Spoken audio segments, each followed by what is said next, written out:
A lot of people have the belief that being creative is difficult and tend to hold themselves back, honestly, when it comes to being creative and putting things out into the world. But what I want to say today is that that's just BS. Being creative, finishing projects, and putting things out into the world is actually quite simple when you understand the most common mental blocks that kills people's creativity. And so what I want to share with you today is the secret to getting rid of those dangerous mental blocks and actually having fun creating things with ease.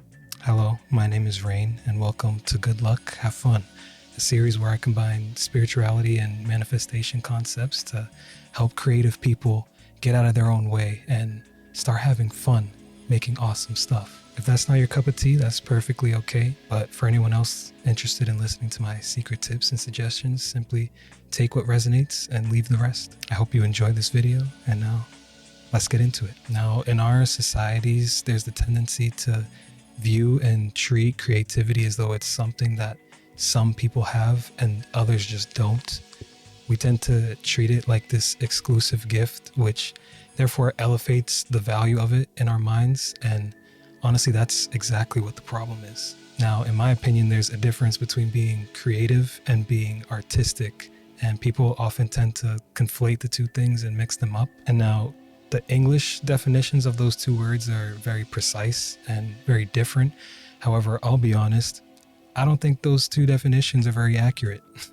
I know that's a bold claim, but I'm going to offer you some alternative definitions to those words that you can consider and ponder. But before that, let's take a look at the textbook definitions. Being creative is described as having or showing good imagination or original ideas, while being artistic is described as having or revealing natural creative skill. And notice how even in the textbook definitions of these words that creativity and artistry are just described as things that you just naturally have.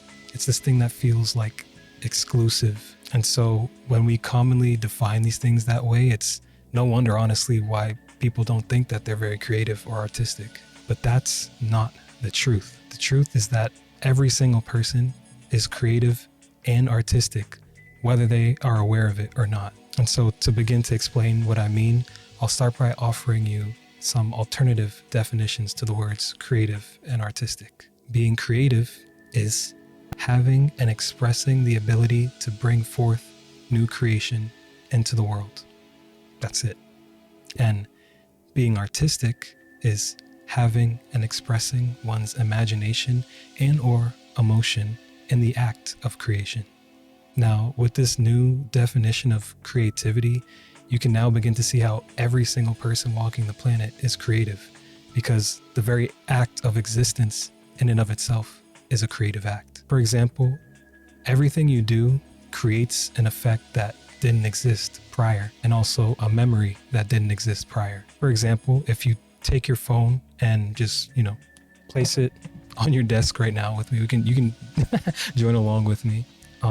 If you just take your phone and place it on your desk, right, you just caused/created an effect that didn't exist prior. And similarly, you now have the memory in your mind of, picking up your phone and placing it on your desk.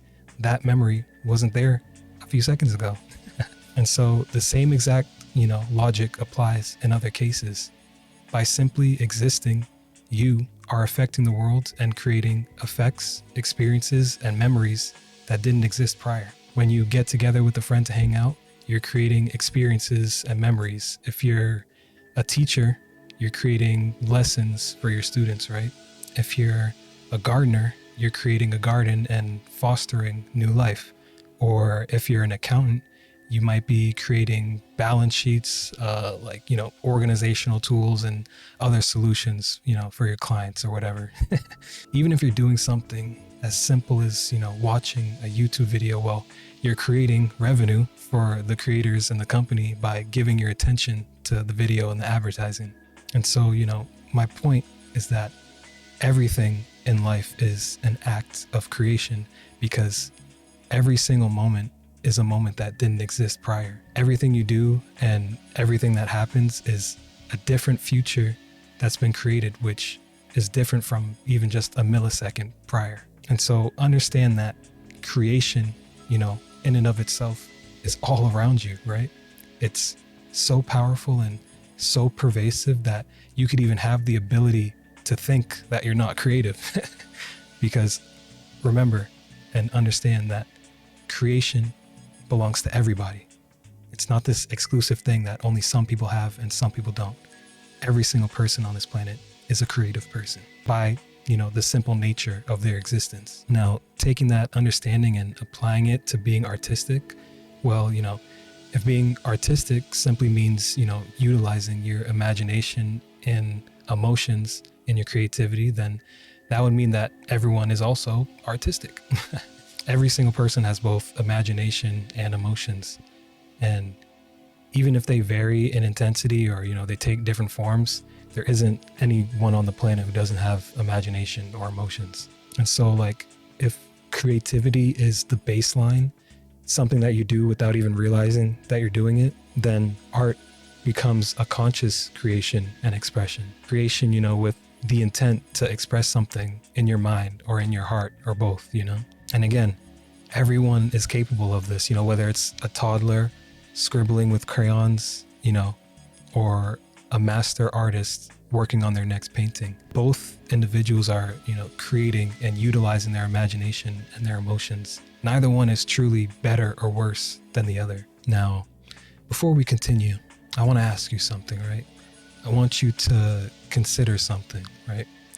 Let's say that the new definitions that I've offered you are wrong, or you just choose not to agree with them, which is perfectly okay, by the way. I'm not suggesting that this is correct or the only right way to look at things, just another perspective. But yeah, just let's assume that I'm wrong or that you don't agree, right? So my question is, what would be so bad about not being a creative or artistic person? What would be so bad about not being as creative as you'd like to be?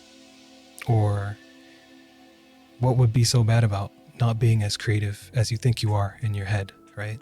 Oftentimes, if you want to get to the root of your issues, you have to figure out your fears. And to do that, you have to find your beliefs, or more specifically, your negative beliefs. Because the things you believe about yourself and life in general will often hold you back, far more than any circumstance that you might experience in life. Drowning in the ocean and not believing that you have a life vest may as well be the same experience as not having a life vest at all. Understand that your fears show you where you're out of alignment with your truest self, your highest self. You are a being of infinite, unconditional love, joy, and worth, right? You were born worthy, and nothing can take that away from you. You will never have to do anything to be worthy. You just are, simply by nature of your existence. And so any emotion, thought, or fear that's less than these qualities are not true, and they're incongruent with your natural state as a soul and as a being. So when you feel these fears, they're there to tell you that you're out of alignment, and that, your fears are out of alignment with your truth. After all, much of our fears never even come to pass, and they simply turn out to be untrue. And if you can understand what your fears and negative limiting beliefs are, you'll start to see how your mind is holding you back from your creativity. Honestly, your ability to live your life in the most optimal way for you personally. And so going back to the question, what would be so bad about not being a creative or artistic person? I mean, seriously, ask yourself, right? Would you think you somehow have less value as a person? That's impossible.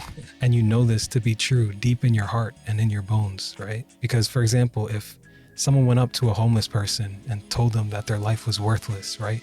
You'd instantly become furious at that person. You get so upset at that person. You know in your bones that every, human being has worth, regardless of, whether they measure up to society standards or, whether they've had less fortune or where they are in life. You just know in your bones that everyone has worth, including yourself. You know in your heart that every person has equal value, regardless of whether they're homeless or the president of the United States.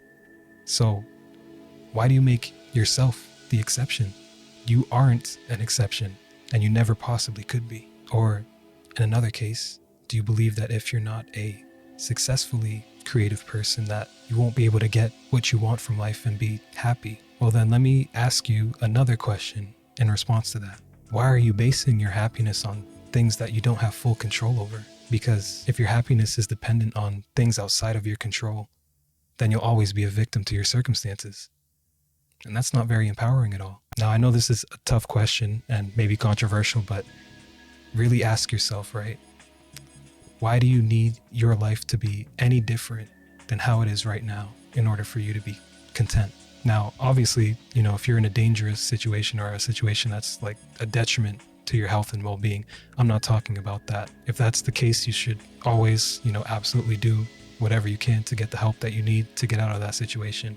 But that's not who I'm talking about right now. Let's just say that you're a person who has their basic needs covered one way or another. You may have a job that, you don't love, but it covers your needs and your responsibilities. If you fall into this camp, then you might feel, as though once something happens, your life will change and then your problems will go away.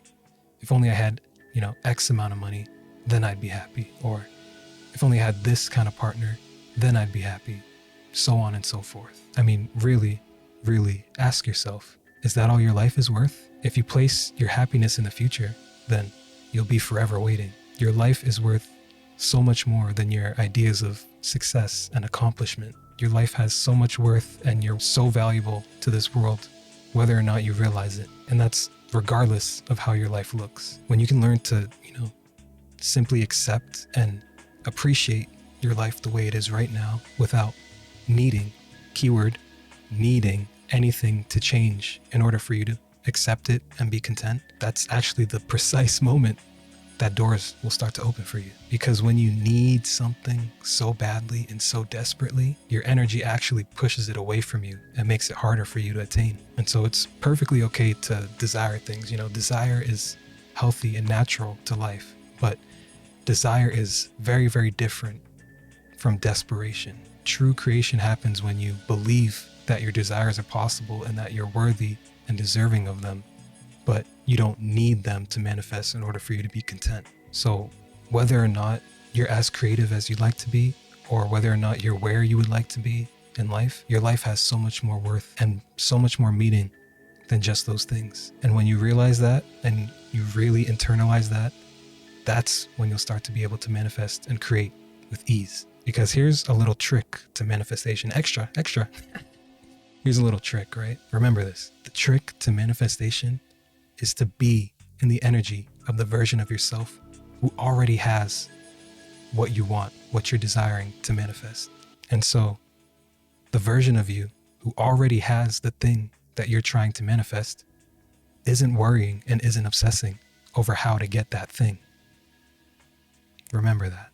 Now, all the things that we just covered was to sort of build the foundation for what I'm going to tell you next. If you take nothing else away from this video, I want you to just take away this one thing, okay? You don't need to learn how to become more creative. All you need to do is to learn how to remove the barriers that are stopping your creativity from coming out. You and everyone else on this planet are natural creators simply by nature of your existence. Everything we do is an act of creation. You can't become more creative than you already are. You're simply misallocating your creative energy into negative beliefs which are keeping you from being a creative in a positive, constructive way that you would prefer. And so instead of making the things that you want to be able to make, you're like funneling your energy into those negative beliefs like I'm not good enough, or that's too difficult, or it's too late for me.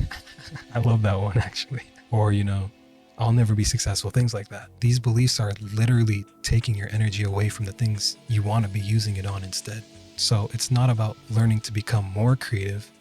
It's about getting rid of those false negative beliefs that are telling you that you're not good enough. They're never true and they never will be true. And so because of beliefs like these, people have a tendency to place certain kinds of creativity on a pedestal, which is a huge, huge trap. With a lot of artists, there tends to be this, sort of pretentiousness and arrogance, even if it's, subtle or subconscious. right? Kind of like an art teacher who tells you that your art style is childish and that it's, only certain kinds of art are real, quote unquote, real art. All of that is BS, because value is entirely subjective. Just because someone may be more technically skilled doesn't mean that their creations are objectively better than someone who may be less technically skilled. You wouldn't compare a kid who just picked up a guitar to fucking Jimi Hendrix, right? And then tell them that they suck. That's just stupid. That's absurd, right? And so in a similar vein, just because something isn't to your liking and maybe your standards doesn't mean that it doesn't have value. Again, there's a certain tendency within artistic communities to place certain acts of creativity above others, right? Being a guitarist is better than being a DJ, or being a writer is better than being a podcaster, or being a filmmaker is better than being a streamer. All of those beliefs are traps, plain and simple. Because to be completely honest, there's people of all skill levels and all mediums. So the problem doesn't really have to do with the people or their skill level or even the medium themselves. Because if you look down on certain forms of creativity or a certain person's level of creativity or skill, that's the exact trap that keeps you stuck and away from creating. If you think that way, then there's likely a part of yourself that's, afraid to be perceived as a creator with less worth, or you want to believe that your art and your medium is special and better than others. And when you don't live up to those arbitrary standards that are set and that you have chosen to perpetuate, you get stuck. You get burnt out, or your creativity slows down. When you understand that everything, and I mean everything, has value, and stop invalidating certain forms of creativity or even certain creators themselves, you then give yourself the room to create more. Just because someone has put more effort into something doesn't automatically mean that it's more valuable. Many artists will tell you that some of their best work sort of flowed through them and took them no time at all to make. Even now on YouTube, like, some of the most profound wisdom will come from some person who just decided to turn on their webcam one day and just speak from the heart for a few minutes. No crazy expensive setups or anything like that, just pure raw creativity and expression.